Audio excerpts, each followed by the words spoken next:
My name is Amara. I remember the day like it was a photograph in grayscale, edges fraying, light spilling unevenly across the room. The lawyer's voice trembled, though he tried to hide it under polished neutrality. My mother's will lay open on the mahogany table, a knife disguised as paper. And then he said it, my brother, my blood, the one I had defended at every childhood skirmish. You don't deserve a dime. I smiled, not the kind of smile that melts hearts, but the one that flickers across the surface before the storm inside breaks loose. My heart pounded, but my voice stayed calm, measured. I had recorded every word, every sneer, every subtle lilt of contempt. And in that moment, I realized that sometimes strength is quiet, sometimes patience is the loudest weapon in the room. Before we move on, I need to be honest with you. My heart sank when I saw that 99% of you watch my videos but don't subscribe. It truly means the world when you do. It helps stories like this find the people who need them. So please, take a second to subscribe, and don't forget to tell me where you're watching from. I love seeing your locations. It reminds me that stories really do connect us, no matter where we are. My name is Amara. I was 10 the first time I realized my voice wasn't meant to echo in my house. It was meant to be a vessel for other people's expectations, a placeholder for blame, a quiet shield against storms that belong to everyone else. I remember sitting at the scratched kitchen table, the smell of burnt toast mingling with my mother's Chanel No. 5, and my brother, David, leaning back in his chair with that self-satisfied smirk, daring me to speak and daring me to fail. I didn't. I learned early that silence was a form of survival, that nodding, smiling, and disappearing into the corners of rooms could save me from scolding, ridicule, and worse, disappointment. The house was never quiet, not really. There were always conversations loaded with tension, laughter that carried an edge, footsteps that were either chased or chased after. I became the quiet witness to it all. I watched my father retreat behind newspapers thicker than his love, my mother moving like a wisp of smoke, always in a hurry, always calculating. And David, the charming one, the golden child, who could do no wrong because he wore mischief like a crown. Everyone assumed I was weak. Everyone assumed I would crumble first. But strength, I learned, doesn't always announce itself in storms. Sometimes it waits in the shadows, patient and slow, like roots growing underground before a tree can rise. Even then, I catalogued. I noted his subtle manipulations, my mother's half-hidden sighs of irritation, the way my father's eyes lingered longer on David's successes than on the hours I spent patching our broken family together. I made mental recordings, not of words, but of energy, of silences, of the little betrayals that no one else would notice. I understood instinctively that power is often invisible, quiet, intangible. School offered escape, a world where intellect mattered more than appearance. I thrived in books, in whispered arguments about ethics and literature, in the way my voice could finally carry weight without ridicule. But home was my proving ground. Every forgotten birthday, every sneer disguised as advice, every accusation when David stumbled, it all added to the ledger I was keeping in my mind. By 15, I understood one truth. Family isn't always safe, loyalty isn't guaranteed, and love can be a currency traded for comfort rather than a bond. I learned to laugh softly when they expected tears, to nod when they wanted outrage, and to retreat when they assumed weakness. And in the corners of my room, where the evening light fell across cracked floorboards, I allowed myself small rebellions. A journal hidden under my mattress, thoughts scribbled in ink that smelled faintly of hope, lines outlining dreams that no one in my house would ever understand. These were my first acts of strategy, my first victories against a system that had already decided I was expendable. It was subtle, almost invisible work. Listening, waiting, learning. My mother never noticed that I knew her favorite flowers would wilt before my brother's careless hands could water them. David never guessed that I remembered every lie he told to protect his image. And my father, he never imagined I was quietly mapping the family dynamic, the patterns of their favoritism and cruelty, like an invisible architect of future reckoning. I wasn't a child seeking revenge yet. I was a child learning patience, watching the storm from the eye, feeling every gust, every crack of thunder, every fleeting sunbeam that promised clarity. By the time I was old enough to understand the consequences of wealth, inheritance, and betrayal, I was ready. Not in anger, not in impulse, but in strategy. And that foundation, fractured as it was by neglect and bias, became the blueprint for what I would one day build. a quiet fortress of awareness, of intelligence, of patience. A weapon disguised as a calm, listening, underestimated woman. It was in that silence, in the corners of rooms where no one looked, where the shadows leaned gently against walls, that I first understood. The world doesn't see your strength until you choose to reveal it, and when you do, the impact can be devastating. And sometimes, the person you least expect to betray you is standing right across the table, smiling, pretending they never will. By the time I was 20, I had learned that words are fragile, easily forgotten, easily twisted. Actions, though actions linger. And so I began recording, not with some grand intention of exposing the world at least, not yet, but as a shield, a testament to reality as it truly existed in my family.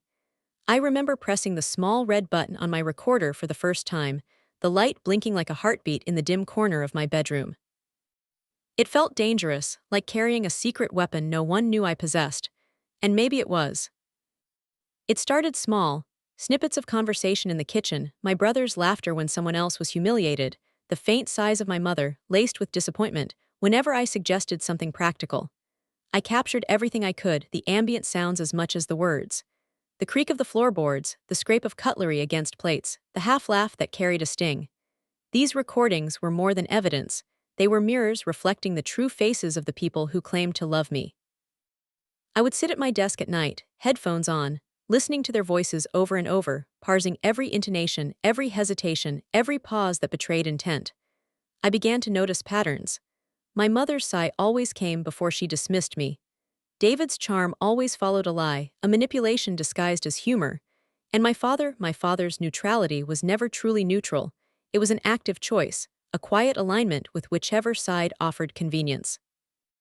I didn't feel vindictive in those early days. I felt alive. There's a certain thrill in understanding a system from the inside, in seeing the gears turn without the gears knowing you are watching. It was like discovering a hidden map, the faint lines and symbols etched in shadows that no one else could interpret. Every betrayal, every subtle dig, every manipulated situation was catalogued with meticulous care. The ledger was invisible, but it existed. And yet, even as I recorded, I remained careful. There were no outbursts, no confrontations. I smiled when they expected me to smile, nodded when they expected agreement, retreated when they expected weakness. The recorder was my unseen ally, my silent witness. It gave me clarity. It gave me patience. It gave me leverage that no one could suspect. I began to anticipate their movements. I knew when David would try to charm, when my mother would try to guilt, when my father would try to distract. I could almost predict the shape of a conflict before it began, and with each prediction, my confidence grew. The recordings became less about proof and more about understanding, about strategy, about survival. And then, one night, listening to a particularly sharp argument between my mother and David over some trivial household expense, I realized something I had felt for a long time but hadn't named. The power wasn't in the anger, wasn't in the wealth, wasn't in the guilt they tried to instill. The power was in knowing. The power was in patience. The power was in preparation. I pressed stop on the recorder, the red light blinking out, and sat in silence. The room smelled faintly of paper and ink from the journals I kept. The moonlight sliced across my floorboards, sharp and honest. I felt a tremor of anticipation, a shiver that wasn't fear but the prelude to something inevitable. Something I had been readying myself for my whole life. I wasn't naive. I knew betrayal would come, I knew it would sting. But I also knew that this time I wouldn't be defenseless, not ever again. And somewhere deep inside, I allowed myself the smallest smile. Because knowledge, once acquired, is a weapon no one can take away. I started walking alone more often, letting the city's night air seep into my lungs, cold and sharp, as if it were cleaning the remnants of old betrayals from my skin. The streets became my confessional, the empty sidewalks echoing my thoughts louder than any voice in the house ever could.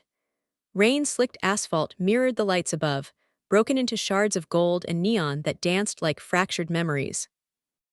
I would watch my reflection in puddles, adjusting the scarf around my neck, and see not just me, but the observer I had become, a quiet storm gathering force in the spaces no one cared to notice. Home was no longer a sanctuary, it was a battlefield I could see but not yet confront. Every whispered argument, every subtle manipulation, Every moment when I was treated as invisible or expendable, it fueled something within me, something patient, meticulous, unshakable. I began noticing patterns in their behavior outside the house too, the way David's charm worked on coworkers, how my mother wielded influence through guilt and posture, how my father's passive agreement encouraged all the worst tendencies in both of them. And through it all, I remained calm. I smiled at the right moments. I laughed lightly when it was expected.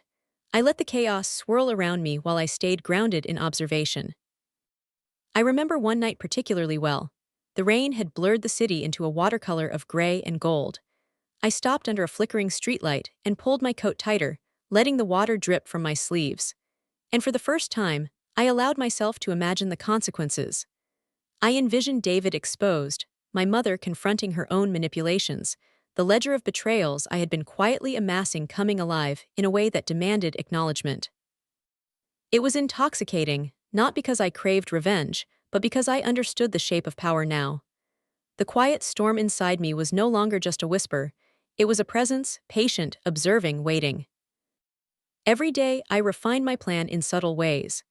I tested reactions with small provocations, a casual mention of knowledge about a hidden expense, a hint that I had overheard a lie, a smile that didn't reach my eyes but said everything to those who knew to look.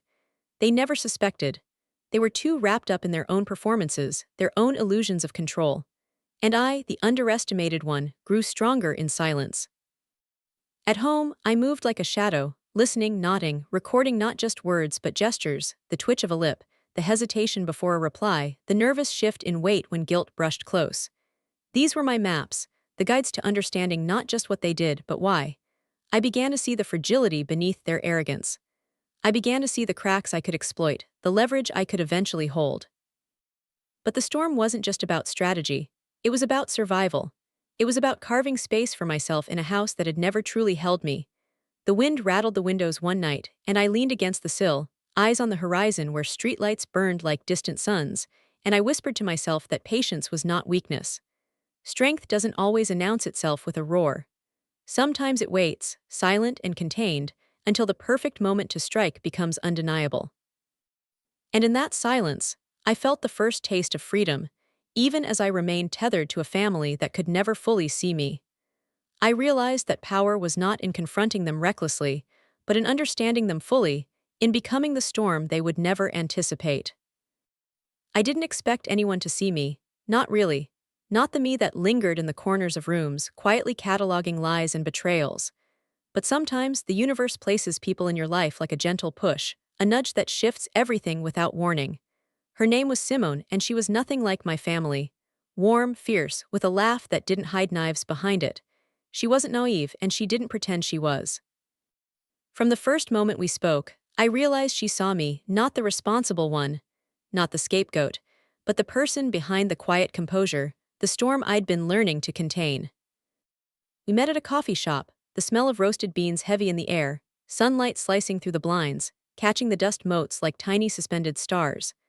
I remember the first time I told her a piece of my story hesitantly in fragments, and she didn't flinch or offer pity. She just nodded, her eyes steady, her silence giving me the space I needed to reveal the fractures I'd hidden for years. There was a rhythm to our conversation, a push and pull, a dance where honesty wasn't forced but allowed. And for the first time in my life, I didn't have to hide my strategy behind patience. She understood instinctively. Simone became my mirror and my sounding board. We spoke in whispers about family dinners, veiled threats, and subtle manipulations. She would listen, her brow furrowing slightly at each revelation, and then she would ask questions that made me think deeper, see angles I had overlooked. Her presence reminded me that observation alone wasn't enough. Strategy required collaboration, careful trust, and occasionally a voice other than my own to validate the reality I had lived in silence. Cinematic moments filled those days, long walks through quiet streets where we dissected encounters with my family, the gentle clatter of teacups in dimly lit cafes, the shadows of late afternoons stretching across cracked sidewalks. Every conversation left me more resolute, more confident, more aware that I wasn't entirely alone in this fight. She reminded me that alliances could exist outside the warped boundaries of blood, and that strength sometimes grows when you allow someone else to witness your storm. Yet trust was not given lightly.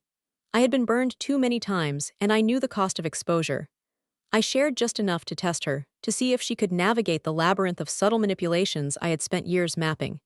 And she passed, not because I expected perfection, but because she demonstrated understanding, the rare kind that doesn't flinch in the face of quiet rage, that doesn't judge but observes, that doesn't underestimate patience and intellect disguised as meekness. Together, we began crafting plans, small, deliberate tests of loyalty, observation of behaviors, hints at knowledge that would later become leverage. Each step was calculated, cinematic in its subtlety. A text sent that provoked a reaction, a casual comment dropped during dinner, a smile that hid sharp awareness. My family never suspected. They never could. I had learned too well how to disappear in plain sight. That chapter of my life, shared with Simone, was about more than strategy. It was about being seen, being understood, and learning that sometimes the strongest alliances are forged not in blood but in choice. And as I walked home that night, the city lights casting fractured reflections on rain-streaked pavement, I felt a quiet certainty settle over me. The storm I had been cultivating was no longer entirely solitary, and that alone changed everything. I realized early on that knowledge is only power if it is tested, and people reveal their true selves under pressure. I needed to see where the lines were drawn, who in my family would break when confronted with subtle truth, who would hide behind charm, and who, if anyone, might finally respect the patience I had cultivated. The tests were small, almost invisible, but deliberate. A word dropped in passing, a hint of observation, a carefully placed question, all designed to stir reactions without drawing attention to my intent. I remember the first test vividly. We were gathered in the living room, the air thick with my mother's perfume and David's overconfidence. I spoke casually about a minor expense he had claimed as his own achievement, just enough to suggest I had knowledge he hadn't anticipated. The room didn't tremble, but the shift was almost imperceptible. David's smile faltered for a fraction of a second, his hand froze over his drink, my mother's lips pursed ever so slightly. That tiny pause was everything, confirmation that the undercurrents of deception I had long sensed were real, and that even the charming ones could crack under observation. Every family dinner became a subtle battleground. I watched, catalogued, and noted reactions. I learned the way David's ego could be pricked by suggestion, how my mother's guilt could be weaponized against herself, and how my father's neutrality was really a passive acquiescence to whichever side promised comfort. I didn't confront yet. I didn't need to. This was about understanding, about observing how they moved when they believed they were unobserved, and about letting their true colors leak without forcing the confrontation. Cinematic moments shaped the nights. The dim glow of a single lamp casting long shadows, the faint clink of silverware against plates, the whispered undercurrent of family dynamics I had memorized long ago. I could see patterns emerge in the way David gestured when lying, how my mother shifted in her chair when she felt guilty, how my father's voice softened when he wanted to avoid responsibility. Each movement, each hesitation, each almost invisible flinch became another piece of the puzzle. But the tests weren't just about observation. They were about patience and restraint, about learning the limits of control without overstepping. I had learned that impulsive confrontation only fuels chaos, and that a carefully orchestrated reveal is far more powerful. So I smiled, nodded, and allowed their arrogance to continue. The more they believed I was unaware, the more I understood the mechanisms of their deceit. And yet, in the quiet moments after each interaction, when I retreated to my room, I felt a strange thrill. The thrill wasn't in malice but in clarity. Each test confirmed what I already suspected. Their sense of superiority, their assumptions of my weakness, were illusions that would one day crumble, piece by piece, under the weight of patient intelligence. By the end of that chapter in my life, I knew one truth clearly. Betrayal, like power, reveals itself to those who wait. And patience, like observation, is a force no one can underestimate. The tests were not victories, not yet, but they were the first cracks in a facade that had been built to intimidate, manipulate, and obscure the truth. The day I discovered the concrete evidence of their deceit, the house smelled like old paper and a faint trace of my mother's expensive perfume, the one she wore to remind everyone of status and control. I was in the study, a room always humming with invisible tension, filled with books I had never touched, but that seemed to hold judgment in their spines. I had asked to help organize some of my father's old files, more out of curiosity than obligation, and what I found changed the landscape of everything I had been quietly preparing for years. Bank statements, letters, signed contracts tucked away in folders that carried no labels, all pointing to the same truth I had suspected for so long. David had been siphoning funds, leveraging family trust, manipulating inheritance in ways my parents allowed to continue because, for them, appearances were more important than integrity. Every folded sheet of paper was a dagger, every scribbled note a confirmation of every micro-betrayal I had catalogued. I could feel the blood drain from my face, and yet, a strange calm settled over me. This was the moment patience had been preparing me for. I remember sitting on the leather chair in the corner, pulling the files onto my lap, the leather cracking under my hands, the pages crackling like dry leaves in winter. I didn't gasp. I didn't shout. I didn't cry. I just read. And with each line, the puzzle I had been piecing together in silence finally snapped into focus. Every lie David had told, every time my mother had disguised favoritism as concern, every subtle manipulation my father had allowed, it was all there, indisputable, permanent. I could almost hear the quiet storm in me gather force, a slow hum building under my skin. I took photographs, made copies, cataloged dates and amounts with meticulous care. The betrayal wasn't just emotional anymore, it was tangible, measurable, undeniable. I could feel a moral clarity wash over me. I understood now that the quiet patience I had cultivated was not just a shield, it was a strategy, and the strategy demanded more than observation. It demanded precision, timing, and a methodical reveal that would leave no room for denial. Yet even as I catalogued their misdeeds, I felt a pang of sorrow. This wasn't just about money or control, it was about the fracture in what should have been a family. The smell of old paper, the weight of their carelessness, the echo of years I had spent being underestimated, all pressed on me. And in that sorrow, I realized that revenge would never be satisfying if it was merely reactive. It had to be deliberate. It had to be just. It had to define not only the truth of what they did, but the clarity of who I was. That night, I walked the empty streets again, letting the wind carry the tension out of my chest. Rain-slicked pavement reflected the orange streetlights in fractured patterns, mirroring my own fractured trust. I let the storm inside me simmer, knowing the next steps would require patience sharper than any blade. Every betrayal confirmed became another tool in my arsenal, each revelation a spark of strategic illumination. I wasn't angry in the reckless way people think of anger. I was poised, calculating, ready. I went to bed with the files beside my bed, the recorder in the corner quietly humming memories of past conversations, and a deep understanding settled over me.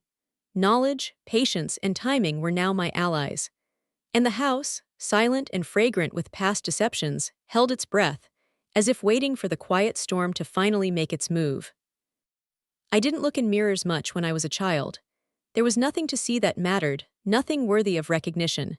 But that night, after cataloging the betrayal, I found myself standing in front of the full-length mirror in my bedroom.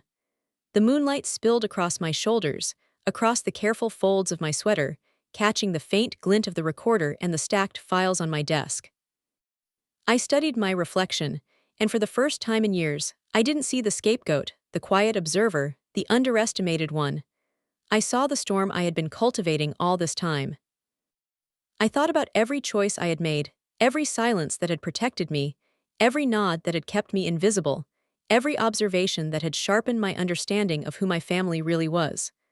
I wondered if they would ever recognize me as someone capable of subtle strategy, someone who could wait, calculate, and strike with precision. The reflection staring back at me was calm, but the quiet tension under the surface hummed with potential. Strength had settled into my bones, as solid and silent as stone. I remembered my mother's voice, always measured, always carrying expectation with every syllable. I remembered David's smirk, the effortless arrogance that had blinded him to the fact that I was watching, learning, recording. I remembered my father's neutral nods, never truly neutral but passive complicity. And I realized that they had all assumed I would crumble under pressure, that I would be too small, too gentle, too predictable to confront betrayal. They were wrong. Every miscalculation they had made in underestimating me became a quiet fuel that now pulsed beneath my skin. Reflection became ritual. I would spend hours with the moon spilling light across my notebooks and the files I had compiled, tracing patterns, connecting dots, asking myself what I truly wanted.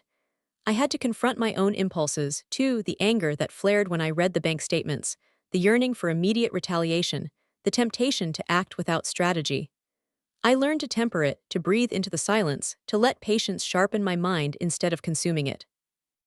The city outside was quiet now, the distant hum of cars and the occasional bark of a dog forming a backdrop to my thoughts. Shadows crept along the walls of my room, stretching like fingers reaching toward me, and I let them remain unchallenged.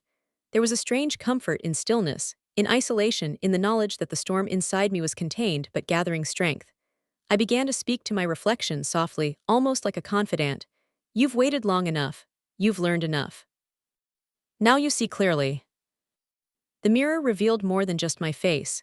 It revealed my moral compass, the part of me that wanted justice without cruelty, clarity without malice. I realized that revenge would not be enough. It had to be precise, deliberate, and meaningful.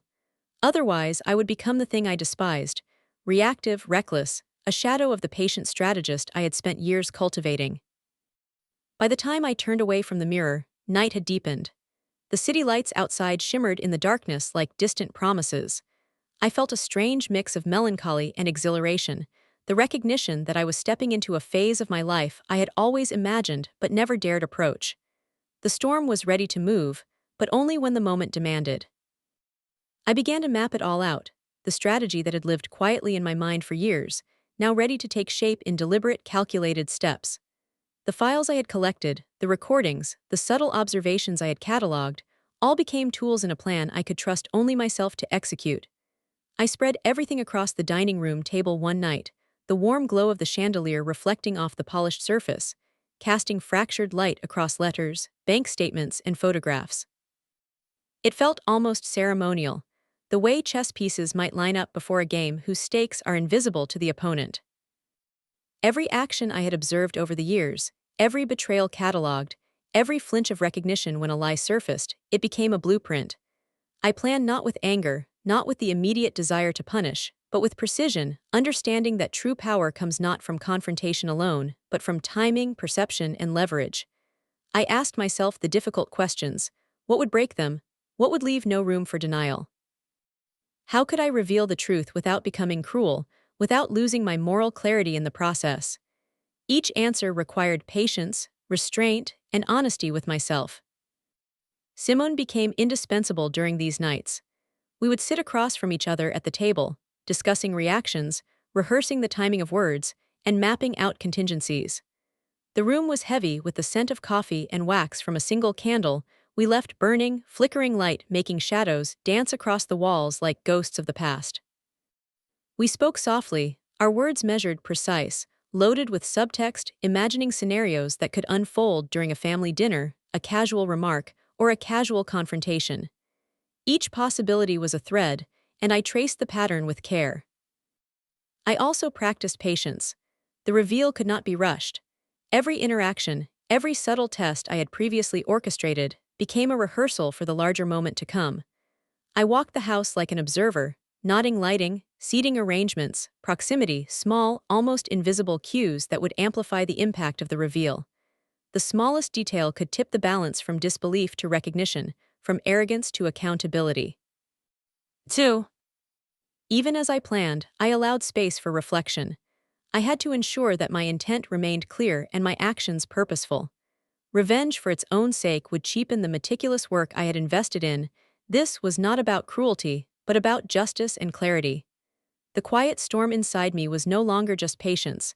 It was a deliberate force, harnessed for precision rather than impulsivity. I could feel it building, a low hum beneath my ribs, each pulse synchronized with the careful rhythm of my preparation.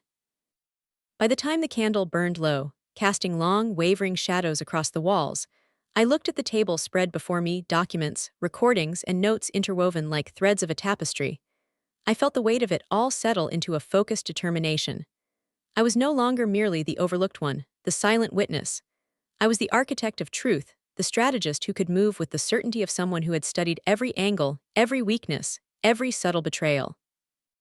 I left the dining room that night with a deep exhale, the faint chill of autumn air slipping through the open window as if the world itself was holding its breath. The storm inside me was still quiet, still patient, but sharper now, honed into a precise instrument of inevitable revelation. I knew that when the moment arrived, everything would shift, and there would be no way for them to deny it. The first move had to be careful, measured, a flicker of awareness, not a full-blown reveal. I chose the evening carefully, a Saturday, when the house was full and distractions were plenty. My family believed I would sit quietly, smiling politely, nodding along to David's stories, and never challenge the carefully curated illusion they had built. But I was no longer the quiet observer of years past. That night, I stepped into the living room carrying a subtle weight, a knowledge they had never suspected, a presence that demanded acknowledgement without needing to shout. I began with hints, planted almost casually. A comment about an expense David had claimed for a business trip, an offhand remark about documents my father assumed were private, a question to my mother that suggested I had pieced together details she believed invisible. I watched their reactions closely, the tiny falters in posture, the quick glances exchanged, the hesitation before a smile returned. Every twitch, every pause, every flinch, it was confirmation that the first seeds of doubt were taking root. David's charm was immediate. He smiled, brushed it off, tried to laugh, to charm the room into forgetting my words. But the confidence that once protected him wavered in the edges, subtle cracks I had studied for years beginning to show. My mother's lips pressed tighter, and I could see the tension in her hands, the faint tremor as she reached for her glass. Even my father, the passive observer, stiffened slightly, as though the weight of unspoken truths had finally brushed against him. I did not rush. I let the tension breathe, filling the space between words with anticipation. The art was not in confrontation, but in allowing the truth to seep in like water through a crack in stone. The living room, normally filled with mundane conversation and polite laughter, felt charged, almost cinematic. The chandeliers reflected light like fragmented stars, and shadows moved with deliberate ambiguity across the walls. Every subtle reaction told me more about their character than years of observation had ever revealed. Simone had reminded me beforehand, let them reveal themselves, let their own arrogance work against them. I nodded silently, trusting the patience I had honed over years. And so I watched. I smiled softly, the smile of someone who knows more than anyone else in the room, the smile of someone who has waited, who has studied, who has planned.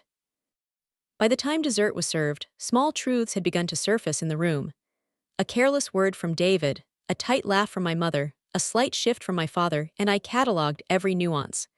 The first move wasn't about victory, it was about testing the waters, creating ripples in a pond they had assumed was still.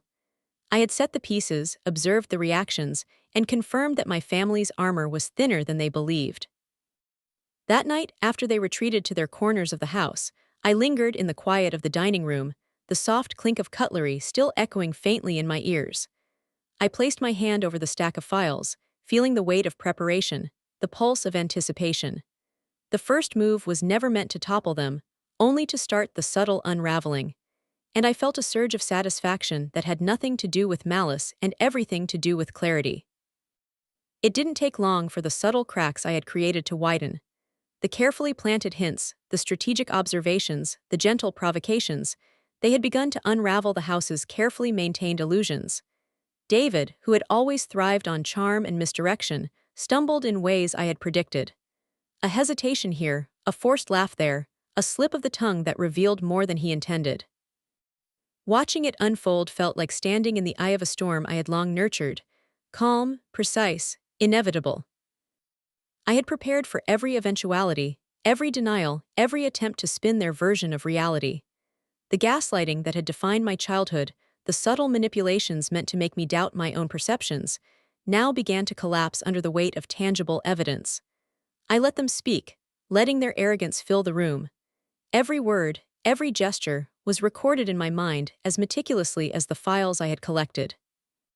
The brilliance of gaslighting is in the victim's confusion, but this time, the victim had been prepared. There was a family dinner that Friday, the air thick with the aroma of roasted chicken and lingering perfume. I watched the interplay carefully. David tried to charm, to redirect suspicion, but the undercurrent of truth I had seeded made each lie tremble. My mother attempted to soothe tensions with her practiced calm, but even she faltered, caught between guilt and denial. My father, as usual, attempted neutrality, but his subtle glances betrayed unease. Every reaction confirmed what I already knew. The house's foundation, built on deceit, was shaking. I began to speak, carefully, measuredly. Not accusations, just observations, subtle questions, phrasing that revealed truth without delivering judgment. David, I noticed these bank statements. Did you mean to include mom's signatures on all of them? I let my voice carry calm certainty, letting the question hover in the air. The silence that followed was cinematic in its weight, tension thick enough to taste, shadows stretching across the table like elongated fingers of expectation. David's smile faltered. My mother's hands twitched slightly in her lap. My father's eyes darted, uncertain. I wasn't angry. I wasn't loud. I was precise. Each small word, each subtle inflection pulled at threads they hadn't realized were visible. Their manipulation, so long invisible to them, was now exposed in plain sight. The gaslight flickered, sputtered, and died under the pressure of patient clarity. By the time dessert was cleared, small truths had surfaced. Lies were challenged not with yelling but with observation. Arrogance had no shield against preparation. I felt a quiet surge of satisfaction, a recognition that patience and intelligence, not impulse, had created this moment. The storm I had been cultivating was no longer invisible. It moved subtly through the room, altering perceptions, shifting control. After the first wave of revelations, the house felt different. Silence had settled like a dense fog, and yet it wasn't peaceful. It was charged, heavy with suspicion, tension, and the unspoken awareness that the balance had shifted. I moved through rooms with the ease of someone who knows every corner, every shadow, every secret that had previously gone unnoticed. And in that quiet, I finally allowed myself to feel the isolation I had carried for years. It was strange, being both the observer and the architect. No one understood the patience it had taken, the meticulous calculations, the long hours of listening and recording. They were still blind to the storm I had cultivated. And yet, there was freedom in it, a recognition that I was finally acting on my own terms. I could move, speak, and plan without the invisible chains of expectation that had bound me my whole life. Simone stayed close, her presence a grounding force. We would meet in quiet cafes, under dim light, the smell of coffee heavy in the air, and we would talk strategy not with excitement but with calm deliberation. She reminded me that isolation doesn't weaken the prepared, it strengthens. It allows for reflection, for clarity, for insight that only patience can cultivate. And reflection became my secret weapon. I revisited every interaction, every subtle betrayal, every recorded conversation, seeing new angles, new patterns I had missed. The cinematic texture of those nights was unforgettable. Rain splashed against the cafe windows, blurring streetlights into streaks of gold and red. The world outside moved without knowledge of the quiet storm brewing within me. I felt the tension in my chest, the slow hum beneath my ribs, and I let it pulse. Not anger, not fear, but a focused, deliberate energy that only grows in solitude. It was during one of these reflective nights that I realized a truth I hadn't fully acknowledged. Isolation had been my teacher. My childhood invisibility, my underestimated presence, the years of being overlooked, they had prepared me for precision, patience, and clarity. I didn't need confrontation to assert power. I needed understanding, strategy, and the courage to act only when the moment was undeniable. At home, I walked the quiet halls alone, cataloging reactions to the small revelations I had set in motion. I noticed glances, small hesitations, micro-expressions that betrayed guilt and recognition. The house itself seemed to respond to my presence differently, less the place of oppression it had once been, more a stage upon which I could orchestrate the next act. I realized then that isolation was not loneliness. It was preparation, reflection, and power in its purest form. By the time night fell, the house was silent except for the faint hum of the refrigerator and the distant city sounds. I stood by the window, the glow of streetlights reflecting off rain-streaked glass. Shadows stretched across the walls of my room like extensions of the storm inside me, and I allowed a small smile to form. Isolation had honed me, sharpened me, and illuminated the path forward. I was ready. Not reckless, not impulsive, but inevitable. The confrontation was not an explosion. It was a slow, deliberate unfolding, like dawn stretching across the horizon, inevitable and undeniable. I had rehearsed it in my mind for months, every word, every pause, every subtle gesture designed to reveal truth without shouting it into existence. The house, which had once felt like a cage, now seemed like a stage. Every shadow, every light, every reflective surface became a tool, amplifying the weight of observation and awareness I had cultivated for years. It began at dinner, a simple family gathering meant to be casual, ordinary. I arrived with files hidden in a slim briefcase, recordings stored securely, my presence calm but charged. David smiled, confident, already assuming the script he had written over decades would continue unchanged. My mother moved with practiced grace, unaware that her subtle manipulations, the ones she used to shape perception and guilt, had been catalogued in meticulous detail. Even my father, passive as always, didn't notice the quiet power I carried, the storm I had been nurturing in patience and silence. I spoke softly, measuredly, letting words land like stones thrown into still water. I began with questions, carefully crafted to draw out truth, to let their reactions speak louder than any accusation I could make. David, when you claimed that business expense, did you account for Mom's signature, or did you forget? My voice was calm, almost intimate, but each word carried the weight of undeniable observation. The room shifted. Shadows seemed to lengthen as tension seeped into the air. David's charming smile wavered. My mother's lips pressed tighter together, my father's gaze flickered, uncertain. The brilliance of patient strategy revealed itself in those moments.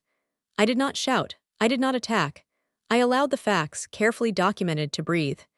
I let the evidence speak, the silence stretch, the room fill with its own tension. They stumbled, each flinch, hesitation, and falter confirming everything I had meticulously prepared over years. The quiet storm I had cultivated was no longer contained. It moved through the space, subtle but undeniable, reshaping dynamics without forceful intrusion. Simone had reminded me of the importance of moral clarity. I felt it in each measured word, in every pause that allowed their own arrogance to betray them. I had no need for malice. Clarity and precision were far more potent. Lies unraveled, guilt surfaced, and the subtle power of preparation, years of observation, cataloging, and reflection, revealed itself fully. By the time dessert was cleared, the dynamics of the house had shifted permanently. After the confrontation, I retreated to my room, the moonlight spilling across the floorboards, files resting beside me, recorder silent but present. I felt an unfamiliar lightness, a quiet satisfaction. Justice had been enacted not with aggression but with strategy, truth had emerged not with yelling but with calm inevitability. For the first time, I realized the full power of patience and intelligence as weapons. The house felt different the morning after the confrontation, not chaotic, not silent in fear, but changed in the subtle, unshakable way of things that can never go back to how they were. I moved through it with a new awareness, noticing every corner, every creak of the floorboards, every faint scent of lingering perfume or coffee. The air itself seemed altered, heavier yet clearer, as if truth had replaced illusion, and every shadow held accountability. David avoided my gaze that morning, a tension in his movements that I had anticipated but that still satisfied a quiet part of me. He was careful now, measured in every word, because he knew the quiet storm I had become could see through his manipulations. My mother's demeanor shifted too, no longer overtly commanding, no longer attempting to shape perception with subtle gestures. Her guilt was a quiet companion now, woven into her posture, her careful smiles, her hesitant words. Even my father, the ever-neutral observer, seemed to carry a weight he had never acknowledged, a recognition that the scales of the house had shifted irreversibly. I spent the day cataloging reactions, observing not with malice, but with the calm precision that had defined me for so long. Every flinch, every hesitation, every carefully calculated apology revealed the depth of their understanding, or their recognition of the power I now held. It was both humbling and exhilarating to see the impact of patience, strategy, and meticulous preparation manifest so clearly in their behavior. The quiet storm I had nurtured had transformed into something tangible, undeniable, and alive. Simone checked in later that afternoon, her presence a grounding force in the swirl of emotions and revelations. We spoke quietly in the corner of a sunlit cafe, reviewing the subtle shifts, the reactions, the micro-moments that would inform the next steps. Even in victory, I was deliberate, aware that complacency would undermine the careful balance I had achieved. The city hummed outside, unaware of the small seismic shifts occurring in the lives of a family long defined by control and deception. I realized then that the aftermath was not about punishment, it was about transformation. Their recognition of truth did not bring them low in a spectacle of revenge. It elevated me, clarified my own boundaries, and defined the moral center I had fought to maintain.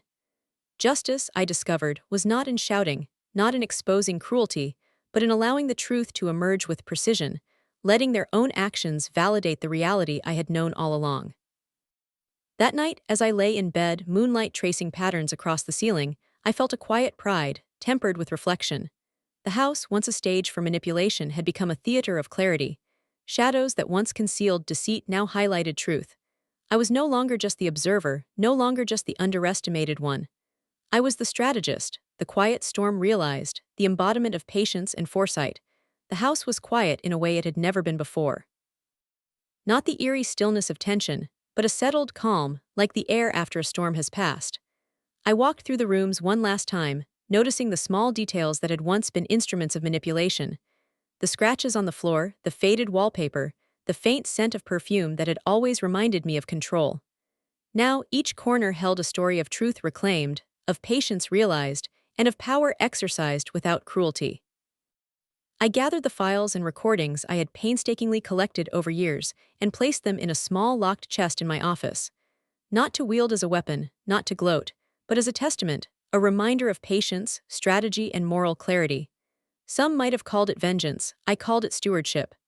I had claimed my space, reclaimed my narrative, and established boundaries that no one in my family could violate again. The quiet storm I had nurtured had transformed into something enduring: wisdom, foresight, and the power of measured action. David no longer moved with arrogance. My mother's carefully crafted manipulations had lost their potency. My father, too, seemed lighter, perhaps even reflective, no longer hiding behind passive compliance. The house, once a cage of subtle betrayals, felt like it had exhaled, every corner acknowledging that truth now lived openly, without distortion. And I realized that my victory was not just about exposing deceit, but about shaping an environment where loyalty, respect, and integrity could finally exist. I sat at my desk that evening, the city lights spilling across my room like fragments of gold, reflecting in the polished surface of the locked chest beside me. I allowed myself a rare moment of reflection, a quiet, deliberate pause to honor the journey that had brought me here. From the underestimated child to the patient observer, to the strategist, to the woman who had reclaimed her story, I could see the arc of my own evolution. I had learned that strength is not loud, not visible in brute force, but in patience, clarity, and the courage to act with integrity when the moment demands. Simone stopped by, her presence a quiet affirmation of the alliances we choose. She smiled softly as she noted the stillness in the house. "You've changed everything," she said, not boastfully but with awe. And I nodded, understanding that change is not always loud or dramatic. Sometimes it is quiet, methodical, and irreversible. Sometimes it is a legacy. I walked to the front door one last time before night fully descended. The house stood behind me, shadows stretching long walls that had witnessed years of manipulation now silent in acknowledgement.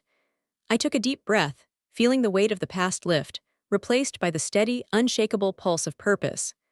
I realized that legacy is not built by wealth or fear, but by patience, clarity, and the courage to reclaim one's own story. I stepped outside into the cool night air, the city humming around me. The sky was clear, stars scattered like distant promises, and I smiled, the quiet storm now calm but alive within me. I had reclaimed my power, exposed the truth, and established a foundation of moral clarity that would endure beyond the walls of this house, beyond the reach of betrayal.